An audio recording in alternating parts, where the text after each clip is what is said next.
الرحمن الرحيم والحمد لله رب العالمين اللهم صل وسلم وبارك على نبينا محمد وعلى آله وصحبه أجمعين وبعد. يروي الإمام مسلم في صحيحه والحديث مروي عند البخاري بلفظ مختلف عن عمر بن الخطاب رضي الله عنه قال. The hadith tonight is called Hadith Jibreel, so you know the hadith. This is probably the first one that you learned as a child and you've heard it like a million times. If I were to choose, I would narrate it yesterday as the first hadith that we would talk about when we try to comprehend Iman appropriately and see what it actually means and what it requires for us to be able to feel or claim that we have it, Iman. I would have narrated it first, but I don't like narrating long hadiths on weekends because there's halaqat next. So I'll do it tonight. And the hadith is narrated in collection Imam Bukhari and Muslim and Nasai and Abu Dawud and Tirmidhi and Imam Ahmad, and almost every collection has it. And depending on the collection, you'll find a little bit of a difference in the wording of it. For some reason, the narration of Imam Muslim is the most famous of them all. I think just because of it's a little bit more descriptive than the rest of them, which is the one I'm going to actually narrate tonight.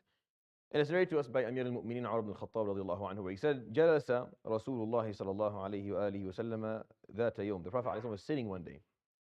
فَخَرَجَ عَلَيْنَا رَجُلٌ شَدِيدُ بَيَاضِ الثِّيَابِ شديد سواد الشعر لا يرى عليه أثر السفر ولا يعرفه منا أحد.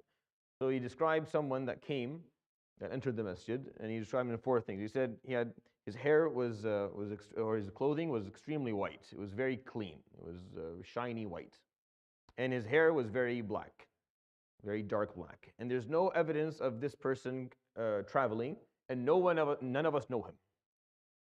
So, and this is not something that we think about, because if that happened in our time, this wouldn't be weird at all. If someone walked in right now in clean white clothes with a set of black hair, the only thing you would say is young. Otherwise, nothing. You're not going to, even if you don't know him, doesn't make a difference. But living back then, if you walked into a place and you looked like that, you're all scrubbed and clean, you must be a local, because if you're traveling, you're not going to look like that by the time, even if you go for maybe a couple of kilometers, you're not going to if you're on a horse or a camel or you're walking, you're not going to look like that when you get there. So Umar al-Khattab is saying in so many words that this person, no one knew. He looked, spick and span, and he not a traveler. It's just very weird. He walked in, we didn't say anything. قال فأتى رسول الله صلى الله عليه وسلم. He came to the Prophet عليه الصلاة والسلام. فأسند ركبتيه إلى ركبتيه ووضع كفيه على فخذيه. So he came to the Prophet ﷺ and he stuck his knees with his knees. So just like you're sitting over there, he came, and then he took his hands and he put them on the thighs of the Prophet ﷺ. So it was very, very close contact. Prophet ﷺ never, he would never even flinch. Like it didn't matter. You can come as close to his face as you wanted ﷺ. It would never bother him. Some people like doing that to see if they'll intimidate you, but it didn't bother him at all. It was very close contact, someone they didn't know. And then he started to ask him. قال فسأله فقال يا محمد أخبرني عن الإسلام. Tell me about Islam. فقال الإسلام أن تشهد أن لا إله إلا الله وأن محمدا عبده ورسوله وأن تقيم الصلاة وتؤتي الزكاة وتصوم رمضان وتحج البيت إن استطعت إليه سبيلا.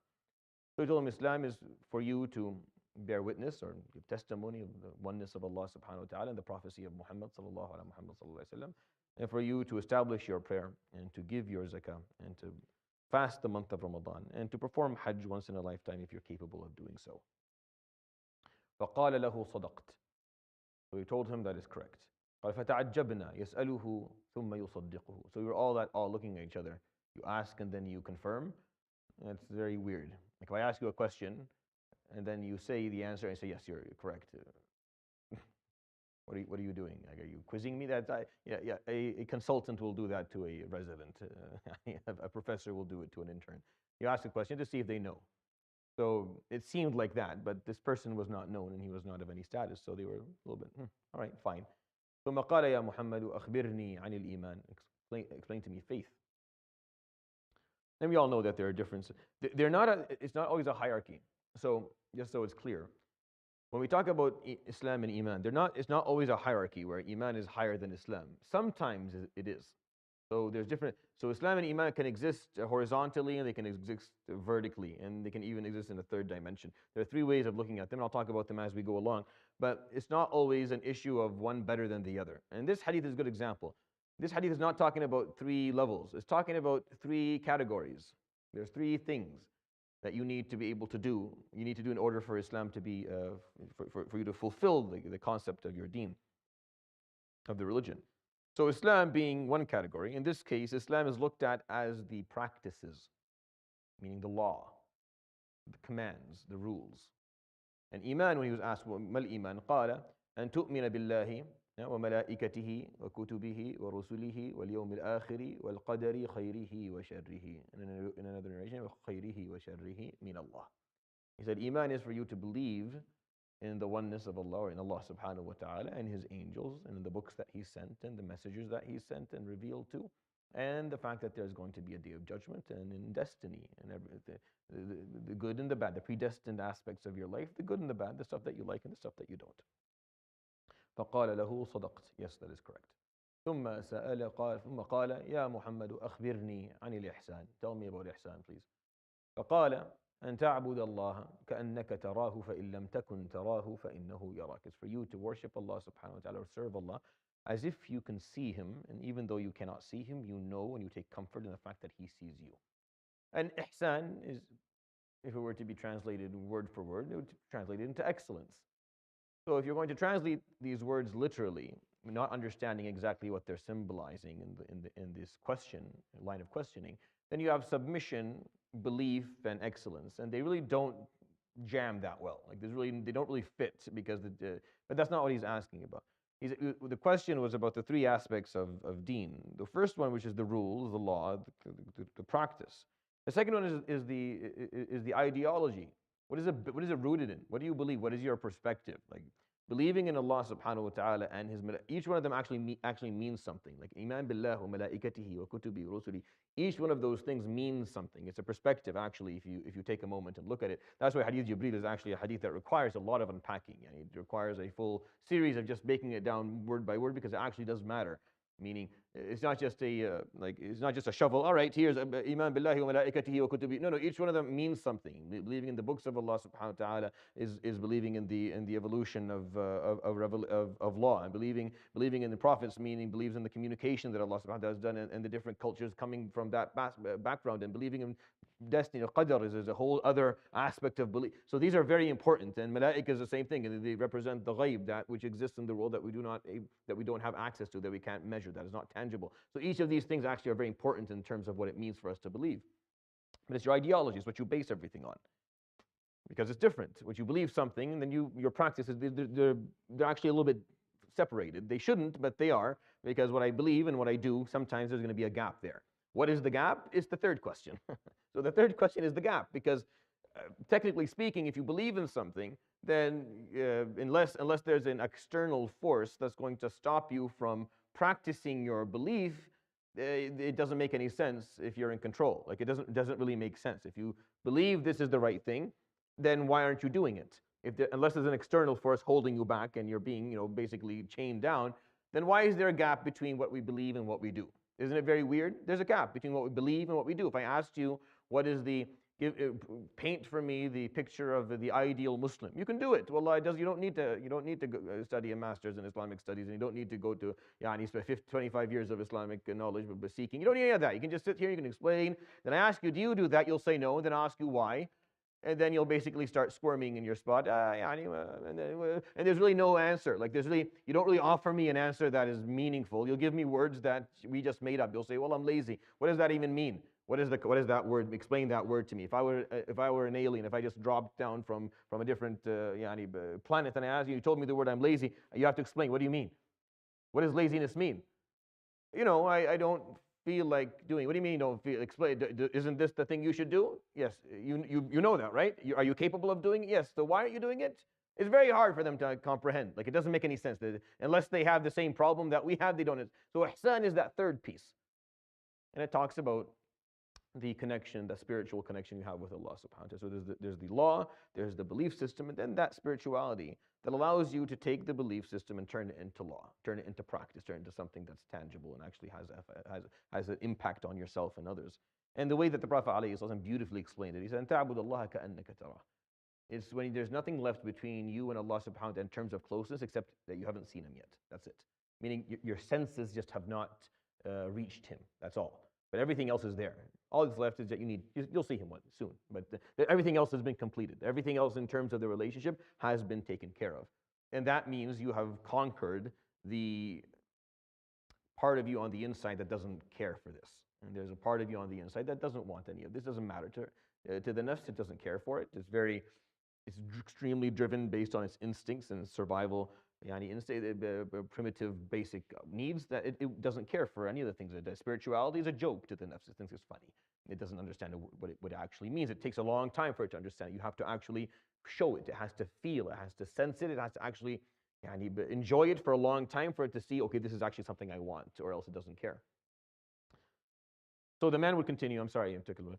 He asked the question. ثم قال فيا محمد أخبرني عن الساعة. Tell me about the day of judgment that you just mentioned. قال ما المسؤول عنها بأعلم من السائل. The one who is being asked of this question is not more knowledgeable than the person who is asking it.